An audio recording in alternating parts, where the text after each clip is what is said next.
You too can be a math genius. Just stick with my 4 basic steps. I'm just kidding. Here we go. Today, area. Today we're going to do 2 lessons in one because they're very, very similar. So the first one we're going to focus on is area of a rectangle. A mathematical rectangle will be identified by 4 90-degree angles and 2 sets of parallel sides. The formula for area is area equals length times width. In this one, you see that I've given you 5 yards and 7 yards. So area equals 5 times 7. Area equals, what's 5 times 7?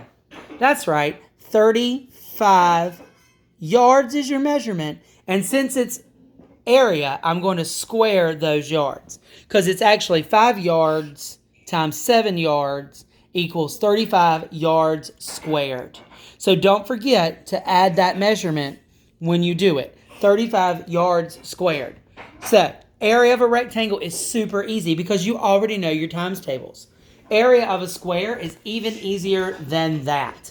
Here you see a square. A mathematical square will always be identified by 4 sets of congruent sides, that means equal, and 4 sets of 90-degree angles. Now, I'm a human, I make mistakes. That's not perfect. But because I've drawn the boxes and the lines, you know that that's a mathematical square.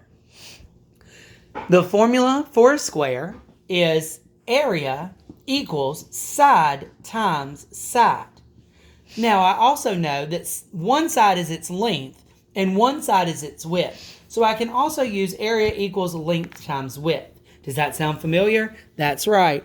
Area for a square and a rectangle, it's the exact same formula. It's going to be area times length times width. But in a square, they're the same. So sometimes they say area equals side times side. I'm going to use area equals side times side and length times width. So you see it works the same way. Area equals 5 times 5. That almost looks like my S's. 5 times 5. Oh, I forgot the measurement there.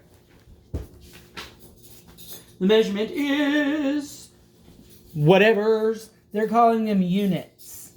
So it could be feet, it could be meters, it could be, I don't know, cubits if we're in the Bible. But whatever measurement it is, you know what it is. 5 times 5 is 5, 10, 15, 20, 25. You guys knew that. 25, and then it'll be units squared. Because I don't know what unit it is, so I'm going to write 25 units squared. Again, length times width works the same way. It's going to be 5 times 5. The same there. Area equals 25 units squared, or squared unit.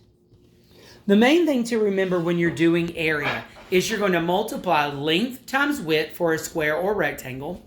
Then you're going to square that unit. That's a little fly-in too. It means times itself. All right, guys. If you have any questions with your math, you know how to reach me. Talk to you later.